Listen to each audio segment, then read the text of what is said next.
મિત્રો, આપણે આવા 10 પ્રકારના દગાખોર અને કપટી લોકોથી સાવધાન રહેવું જોઈએ, નહીં તો જીવન બરબાદ થતા કોઈ નહીં બચાવી શકે.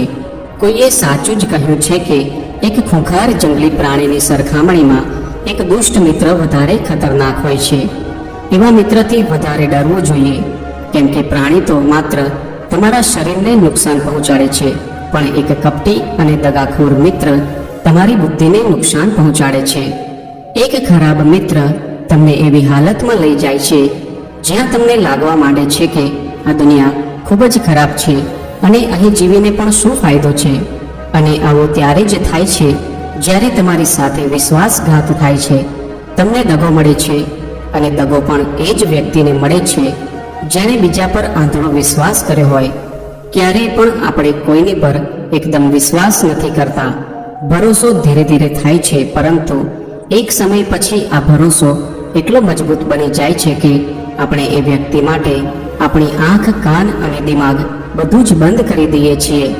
અને પછી એવી સ્થિતિમાં જ આપણું સૌથી વિશ્વાસપાત્ર વ્યક્તિ જ આપણને એટલો મોટો દગો આપે છે કે આપણો દુનિયા પરથી વિશ્વાસ જ ઉઠી જાય છે અને આપણે દરેકને શકની નજરથી જોવા લાગીએ છીએ. હકીકતમાં જોવા જઈએ તો આ દુનિયા દગા પર જ ચાલે છે. આપણે આપણા જીવનમાં ક્યારેક ને ક્યારેક કોઈને દગો આપતા રહીએ છીએ અને બીજા લોકો પણ આપણને દગો આપી રહ્યા છે. બીજા લોકો દગો આપે એ વાત તો સમજમાં આવે છે, પરંતુ આપણે તો વર્ષોથી ખુદને જ દગો આપતા આવ્યા છીએ. આપણે પોતે જ પોતાને એવી વાતો સમજાવી દઈએ છીએ કે જેનાથી આપણને સાચું શું છે અને ખોટું શું છે અને એનો સામનો કેવી રીતે કરવો જોઈએ એ ખબર નથી પડતી. અને આપણે પોતાની નાની નાની દુનિયામાં જ ખોવાયેલા રહીએ છીએ. દગો કે વિશ્વાસઘાત બે ધારી તલવારની જેમ હોય છે. આપણને લાગે તો છે કે આપણે સામેવાળા વ્યક્તિને દગો આપીને મૂર્ખ બનાવી રહ્યા છીએ, પણ આ દગાની તલવાર જેટલું ગળું સામેવાળા વ્યક્તિનું કાપે છે એટલું જ ગળું આપણું પણ કાપે છે. મિત્રો, આજની આ જ્ઞાનવર્ધક કહાનીના માધ્યમથી આપણે જાણીશું કે આપણે ખુદને દગા કે વિશ્વાસઘાતથી કેવી રીતે બચાવી શકીએ છીએ.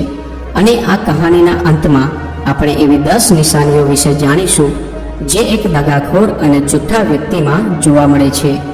મિત્રો, તમે કહાનીમાં ખોવાઈ જાઓ તે પહેલાં તમને જણાવી દઉં કે હજુ સુધી તમે આ ચેનલને સબસ્ક્રાઇબ ન કરી હોય તો ચેનલને સબસ્ક્રાઇબ જરૂરથી કરી લેજો અને બાજુમાં આપેલ બેલ આઇકોનને પણ દબાવી દેજો. મિત્રો, અધૂરું જ્ઞાન મેળવવું એ આપણા માટે હંમેશા નુકસાનકારક સાબિત થાય છે. માટે કહાનીમાં કહેલી વાતોનો જીવનમાં લાભ મેળવવા માટે વિડીયોને અંત સુધી જરૂરથી જુઓ અને કોમેન્ટ બોક્સમાં જય શ્રી કૃષ્ણ જરૂરથી લખો, જેથી ભગવાન શ્રી કૃષ્ણના આશીર્વાદ આપણા પર વરસતા રહે. તો ચાલો આજની આ કહાની શરૂ કરીએ. પ્રાચીન સમયની વાત છે. એક યુવક ખૂબ જ ગુસ્સામાં એક પહાડની ટોચ પરથી કૂદીને આત્મહત્યા કરવા જઈ રહ્યો હતો. જેવો એ પહાડની ટોચ પર પહોંચ્યો તો જોરથી ચિલ્લાયો, આ દુનિયા આટલી ખરાબ કેમ છે? અહીં બધા આટલા સ્વાર્થી કેમ છે? હવે મારે જીવવાનો કોઈ ફાયદો નથી. આજ પહાડ પર એક મહાત્મા પોતાની ધ્યાન સાધનામાં લીન હતા. આ યુવાન વ્યક્તિનો તેજ ગુસ્સાવાળો અવાજ સાંભળીને એ ધ્યાનથી જાગ્યા અને એમણે તે વ્યક્તિને જોતા જ સમજી લીધું કે આ યુવાન અહીં આત્મહત્યા કરવા માટે આવ્યો છે. એ વ્યક્તિ પહાડથી કૂદવાનો હતો જ કે તે મહાત્માએ તેનો હાથ પકડીને પાછળ ખેંચતા બોલ્યા કે શું થયું? આગળનો રસ્તો ખતમ થઈ ગયો કે શું? યુવાન વ્યક્તિએ કીધું કે કેવો રસ્તો? અહીં તો કોઈ રસ્તો છે જ નહીં. હું તો અહીંથી કૂદીને આત્મહત્યા કરવાનો છું. ત્યારે મહાત્માએ કહ્યું કે મરવાનું તો એક દિવસ બધાએ જ છે, પણ તારે આટલું જલ્દી કેમ મરવું છે? ત્યારે યુવાન વ્યક્તિએ કહ્યું કે આ દુનિયા રહેવા લાયક નથી. અહીં બધા જ સ્વાર્થી છે, બધા જ દગાખોર છે. મેં જેની ઉપર ભરોસો કર્યો એણે જ મને દગો આપ્યો. મારા સગા ભાઈએ મને દગો આપ્યો, મારા મિત્રએ મને દગો આપ્યો, પણ આજે તો હદ થઈ ગઈ. મારી પત્નીએ પણ મને દગો આપ્યો. તે એક અમીર વેપારીની સાથે ભાગી ગઈ. આટલા બધા દગા મળ્યા પછી હવે મારે આ દુનિયામાં જીવવાનો કોઈ મતલબ નથી. આ સ્વાર્થી દુનિયામાં કોઈ ભરોસાને લાયક નથી. એટલા માટે હું આત્મહત્યા કરવા માટે જઈ રહ્યો છું. પછી મહાત્માએ કહ્યું કે શું તું સ્વાર્થી નથી? શું તારી ઉપર ભરોસો કરી શકાય છે? ત્યારે પેલા વ્યક્તિએ કહ્યું કે મેં આજ સુધી ક્યારેય કોઈને દગો નથી આપ્યો, કોઈની સાથે વિશ્વાસઘાત નથી કર્યો. તમે ઈચ્છો તો મારા ગામમાં જઈને પણ પૂછી શકો છો. લોકો જ મારો હંમેશા ફાયદો ઉઠાવતા રહે છે, પણ મેં આજ સુધી કોઈની પણ સાથે ખરાબ નથી કર્યું. મહાત્માએ કહ્યું કે હું તારા પર ભરોસો નથી કરી શકતો. તારે મને એ સાબિત કરીને બતાવવું પડશે કે તું એક સ્વાર્થી વ્યક્તિ નથી. પછી તે વ્યક્તિએ પૂછ્યું કે આ સાબિત કરવા માટે મારે શું કરવું પડશે? ત્યારે મહાત્માએ કહ્યું કે તારે 1 વર્ષ સુધી મારી સાથે મારા આશ્રમમાં રહેવું પડશે. ત્યારે જ હું જાણી શકીશ કે તું એક ઈમાનદાર વ્યક્તિ છે કે પછી તું પણ બીજા લોકોની જેમ સ્વાર્થી અને દગાખોર છે. પેલો વ્યક્તિ મહાત્મા સાથે 1 વર્ષ માટે આશ્રમમાં રહેવા માટે તૈયાર થઈ ગયો. મહાત્મા પેલા યુવાનને પોતાની સાથે તેના આશ્રમમાં લઈ ગયા અને તેને પોતાનો શિષ્ય બનાવી લીધો. બીજા દિવસે સવાર પડતા જ મહાત્માએ પેલા શિષ્યને પોતાની પાસે બોલાવ્યો અને કહ્યું કે મને તારી ઉપર તો ભરોસો નથી, પરંતુ તેમ છતાં પણ તું જા અને ભિક્ષા માગીને લઈ આવ. ત્યાં સુધી હું તારા બીજા ગુરુ ભાઈઓને શિક્ષા આપું છું. તે યુવાન શિષ્યએ ગુરુને પ્રણામ કર્યા અને ભિક્ષા માંગવા માટે નીકળી પડ્યો. તેણે આજથી પહેલા ક્યારેય કોઈ દિવસ ભિક્ષા નહોતી માંગી, એટલા માટે તેને ભિક્ષા માંગવામાં તકલીફ થઈ રહી હતી. એના મુખમાંથી ભિક્ષા માટે શબ્દો નહોતા નીકળતા. તેનો અહંકાર તેને ભિક્ષા માંગવાથી રોકી રહ્યો હતો, પરંતુ તેની અંદર એક અહંકાર બીજો ઉમટી રહ્યો હતો, ગુરુને ખોટા સાબિત કરવાનો અહંકાર. એટલા માટે એણે ભિક્ષા માંગી અને ભિક્ષા લઈને પાછો ગુરુ પાસે પહોંચ્યો. એના હાથમાં ભિક્ષા જોઈને ગુરુએ કહ્યું, તું કંઈક તો ભરોસાને લાયક છે. મને લાગ્યું હતું કે તું ભિક્ષા નહીં માંગી શકે, પરંતુ તે મને ખોટો સાબિત કરી દીધો. મારી સાથે આવ, મારા ઓરડામાં જઈએ, ત્યાં હું તને કંઈક બતાવવા માંગુ છું. ગુરુ શિષ્યને પોતાના ઓરડામાં લઈને ગયા. ત્યાં ઉપર એક માટલી લટકેલી હતી. ગુરુએ માટલી તરફ ઈશારો કરતા કહ્યું, પેલી માટલીને જોઈ રહ્યો છે, તેમાં ઝેર રાખેલું છે, અને ઝેર પણ એવું કે તે કોઈ વ્યક્તિને આપી દઈએ તો તે વ્યક્તિ આરામથી મરી શકે છે અને કોઈને ખબર પણ નહીં પડે. તેનું મોત કેવી રીતે થયું તે કોઈને પણ ખબર નહીં પડે. તે યુવાન શિષ્યએ કહ્યું, પણ ગુરુદેવ, તમે આ બધું મને કેમ કહી રહ્યા છો? મહાત્માએ કહ્યું કે હું તને સાવધાન કરી રહ્યો છું કે ક્યારેય આને ભૂલથી ખાઈ ના લેતો. થોડા દિવસ પછી ગુરુ પોતાના શિષ્યો સાથે એક જંગલમાંથી પસાર થઈ રહ્યા હતા. ત્યારે કેટલાક જંગલી લૂંટારાઓએ અચાનક તેમના ઉપર હુમલો કરી દીધો. બધા શિષ્યો આમ તેમ પોતાનો જીવ બચાવવા માટે દોડવા લાગ્યા, પરંતુ વધારે ઉંમર હોવાના કારણે ગુરુ દોડી શકતા નહોતા. આ વખતે પેલા યુવાન શિષ્યએ બહાદુરીનું પ્રદર્શન કરતા પોતાના ગુરુને ડાકુઓથી બચાવી લીધા અને આશ્રમ સુધી લઈ આવ્યો. આશ્રમ પહોંચીને ગુરુએ તે શિષ્યની બધાની સામે પ્રશંસા કરી કે બધા કરતાં અમારો નવો શિષ્ય સારો છે, કે જેણે પોતાનો જીવ જોખમમાં મૂકીને મારો જીવ બચાવ્યો અને સુરક્ષિત મને અહીં લઈને આવ્યો. આજથી મને એના ઉપર પૂરો ભરોસો છે. તે દિવસ પછી દરરોજ સવારે જ્યારે ગુરુ તેને મળતા તો એને એક વાત જરૂર કહેતા કે મને તારા ઉપર પૂરો ભરોસો છે. ધીરે ધીરે ગુરુનો તે શિષ્ય ઉપર ભરોસો વધતો ગયો અને તે એટલો વધી ગયો કે એક દિવસ ગુરુએ તે શિષ્યને પોતાની પાસે બોલાવ્યો અને કહ્યું કે મારો કોઈ પુત્ર નથી, પણ તું મારા પુત્ર જેવો જ છે. હવે મારી ઉંમર થઈ ગઈ છે, હું ઘરડો થઈ ગયો છું, એટલે હું ઈચ્છું છું કે મારા મર્યા પછી આ આશ્રમની જવાબદારી તું તારા હાથમાં લઈ લે. શિષ્યએ કહ્યું કે ગુરુદેવ, જો તમારી આ જ ઈચ્છા છે તો તમારી ખુશી માટે હું આ જવાબદારી પણ ઉઠાવીશ. આટલું કહીને શિષ્ય ત્યાંથી જતો રહ્યો. થોડા દિવસ પછી ગુરુ બીમાર પડી ગયા અને તેમણે આશ્રમના બધા શિષ્યોને બોલાવીને જાહેરાત કરી દીધી કે મારા મૃત્યુ પછી આ આશ્રમનું સંચાલન આ શિષ્ય કરશે. ધીરે ધીરે દિવસ વીતવા લાગ્યા અને પેલા યુવાન શિષ્યના મનની બેચેની વધવા લાગી. તે જલ્દીથી જલ્દી તે આશ્રમને પોતાના કાબૂમાં કરવા માંગતો હતો. તે દરરોજ સવારે પોતાના ગુરુ પાસે જઈને જોતો કે ગુરુના સ્વાસ્થ્યમાં કોઈ પ્રભાવ પડ્યો છે કે નહીં, પરંતુ ગુરુની તબિયત તો દિવસે ને દિવસે સારી થતી જતી હતી. હવે તો તેની ધીરજ તૂટવા લાગી હતી. તેની ઊંઘ ઉડી ગઈ હતી. તે દરેક સમયે એવો જ વિચારતો રહેતો કે કેવી રીતે ગુરુને રસ્તામાંથી હટાવવામાં આવે અને કોઈને ખબર પણ ના પડે. ક્યારેક તે વિચારતો કે ગુરુને નદીમાં ધક્કો મારી દઉં, પણ બીજી જ ક્ષણે એને વિચાર આવતો કે ગુરુ તો સારા તરવૈયા છે, એ તરીને બહાર આવી જશે. ક્યારેક તે વિચારતો કે ગુરુનું ગળું દબાવીને મારી નાખું. બધા જ જાણે છે કે હું ગુરુનો વિશ્વાસ પાત્ર છું, એટલા માટે મારા પર કોઈને શક પણ નહીં થાય. પછી તે વિચારે છે કે જો થોડી પણ ચૂક થઈ તો આનાથી વાત બગડી શકે છે. એણે વિચાર્યું કે મારે કોઈ એવી રીત શોધવી પડશે કે જેમાં ગુરુનું મોત પણ થઈ જાય અને બધાને એવું લાગે કે આ કોઈ સામાન્ય મૃત્યુ હતું અને ભગવાનને પણ આ જ મંજૂર હતું. એક દિવસ પેલો યુવાન શિષ્ય ગુરુની પાસે તેમના ઓરડામાં બેઠો હતો. ત્યારે એની નજર ઉપર લટકતી માટલી ઉપર પડી. તેને યાદ આવ્યું કે ગુરુજીએ કહ્યું હતું કે આ માટલીમાં ઝેર છે અને ઝેર પણ એવું છે કે જેનો કોઈને આભાસ પણ નથી થતો. એણે વિચાર્યું કે આ જ યોગ્ય રહેશે.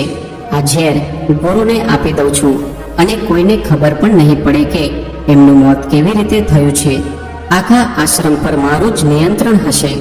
બીજા દિવસે તેણે સંતાઈને ગુરુના ઓરડામાંથી પેલું ઝેર ચોરી લીધું અને તે ઝેરને ગુરુના ખાવામાં ભેળવી દીધું. ગુરુએ તે ભોજન ખાઈ લીધું અને રાત્રે સૂવા માટે જતા રહ્યા. અને જ્યારે સવાર થયું ત્યારે આખો આશ્રમ જાગ્યો, પરંતુ ગુરુ ન જાગ્યા. બધા શિષ્યોએ જ્યારે ગુરુના ઓરડામાં જઈને જોયું તો તેમણે જાણ્યું કે ગુરુનું તો મૃત્યુ થઈ ગયું છે.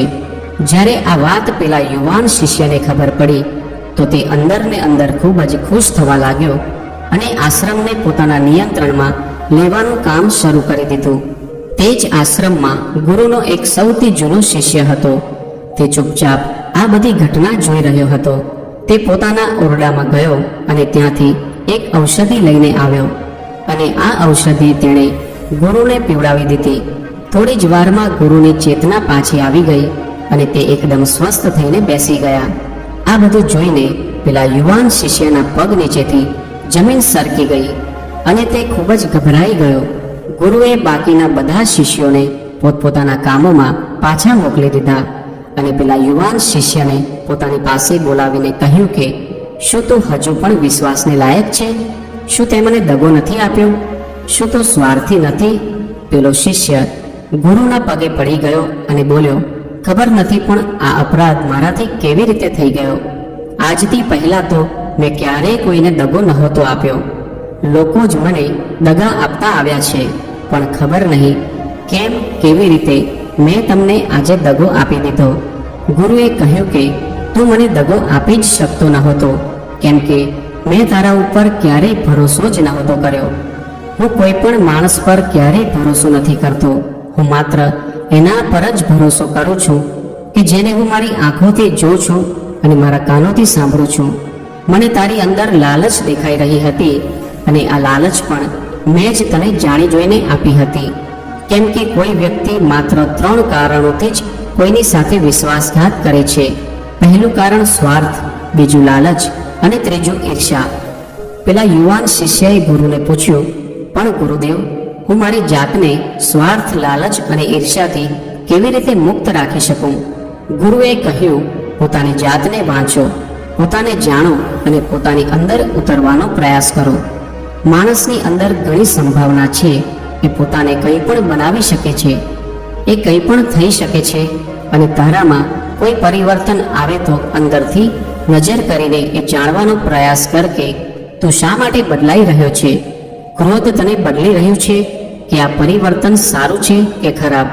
પોતાનું આત્મનિરીક્ષણ કરવાનો પ્રયાસ કર.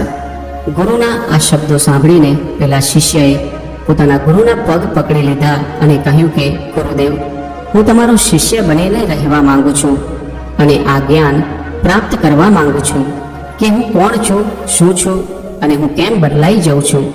ગુરુએ કહ્યું કે આપણી આજુબાજુ એવા ઘણા લોકો છે અને એવા ઘણા લોકો પણ થઈ ગયા છે જે આ વાતનું ઉદાહરણ છે કે તેમણે પોતાના સ્વાર્થ, લાલચ અને ઈર્ષ્યાને વશમાં કરીને ક્યારેય કોઈને દગો નથી આપ્યો, કોઈની પણ સાથે વિશ્વાસઘાત નથી કર્યો.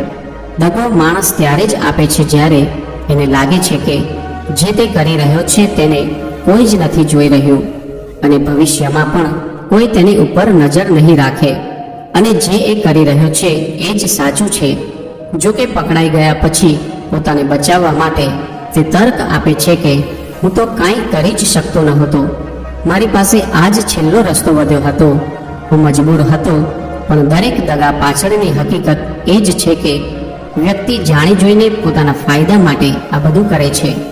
ગુરુએ શિષ્યની આંખોમાં જોતા કહ્યું, યાદ રહે કે જ્યારે પણ આપણે કોઈને દગો આપીએ છીએ તો આપણે તેની આંતરિક ચેતનાને ઠેસ પહોંચાડીએ છીએ અને તે એટલી ગંભીર રીતે દુઃખી થાય છે કે એને કોઈની ઉપર ભરોસો નથી રહેતો અને તે અંદરથી ખૂબ જ દુઃખી અને પોતાને એકલો અનુભવ કરે છે.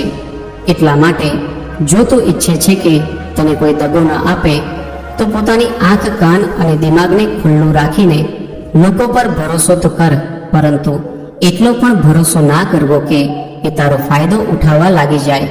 હંમેશા પોતાના મહત્વપૂર્ણ કામોનું નિયંત્રણ પોતાના હાથમાં રાખવું અને ક્યારેય પણ પોતાના જીવનનું નિયંત્રણ બીજાના હાથમાં ન આપશો.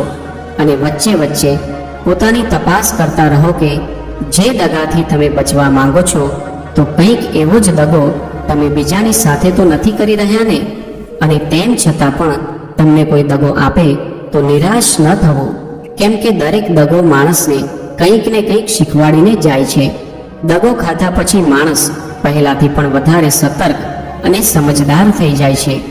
એટલા માટે માત્ર એક દગાના કારણે પોતાનું જીવન બરબાદ ન કરવું અને એને એક શીખ સમજીને આગળ વધી જવું. ગુરુએ કહ્યું કે એક દગાખોર અને એક ચાલાક વ્યક્તિની 10 નિશાનીઓ છે જે તમને દગો આપી શકે છે, તમારા મનની શાંતિ પણ છીનવી શકે છે અને તમને નિરાશાના ઊંડા સાગરમાં ડૂબાડીને તમારી જિંદગી પણ ખરાબ કરી શકે છે.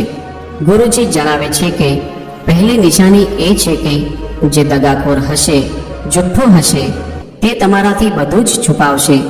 તમને એના વિશે બીજા લોકો પાસેથી ખબર પડશે અને જ્યારે તમે એને પૂછશો તો તે બોલશે કે કહેવાનું જ ભૂલી ગયો. એની સાથે ઘણો લાંબો સમય વિતાવ્યા પછી પણ તમને એના વિશે કંઈ ખાસ ખબર નહીં પડે કે તે તમારા વિશે શું વિચારે છે, એના જીવનમાં શું ચાલી રહ્યું છે. તમે એના વિશે હંમેશા દુવિધામાં જ રહેશો, કેમ કે તે તમારાથી દરેક વાત છુપાવશે, કેમ કે તે એક સાચો વ્યક્તિ છે જ નહીં. એક સાચા માણસને પોતાના વિશે જણાવવામાં કોઈ જ સમસ્યા નથી હોતી. એ લગભગ દરેક વાતની ચર્ચા કરશે, પરંતુ જે દગાખોર હશે તે ખૂબ જ સાવધાનીપૂર્વક ચાલે છે.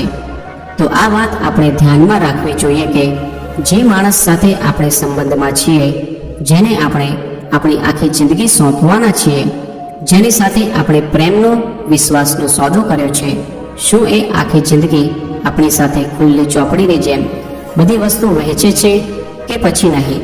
કે પછી તે આપણાથી વસ્તુઓ સંતાડે છે? જો એ સંતાડે છે તો એ માણસ ખૂબ જ મોટો દગાખોર છે.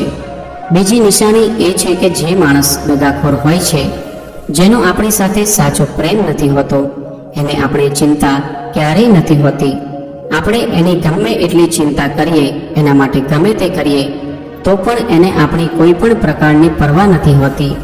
આવું એકવાર નહીં પરંતુ વારંવાર જોવા મળશે, પરંતુ આપણે એને જોઈને પણ નજરઅંદાજ કરીએ છીએ. આ આપણી મોટામાં મોટી ભૂલ છે.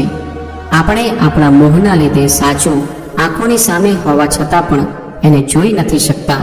જો આપણે જોવાનો પ્રયાસ કરીએ તો આપણને ખબર પડશે કે એ વ્યક્તિને આપણી કોઈ પણ પ્રકારની ચિંતા નથી. ત્રીજી નિશાની, જે વ્યક્તિ દગાખોર હોય છે એ જુઠ્ઠો હોય છે.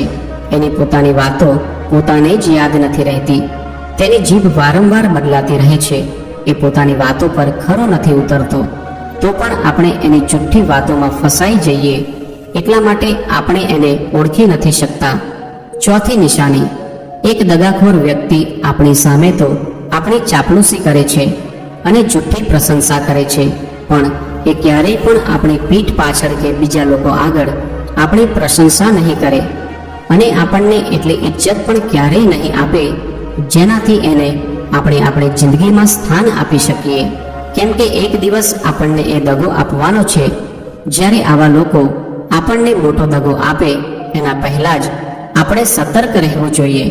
પાંચમી નિશાની એ છે કે તે વ્યક્તિ શું કહે છે એના પર ધ્યાન ન આપો, પણ એ તમારી સાથે શું કરે છે એના પર ધ્યાન આપવું જોઈએ.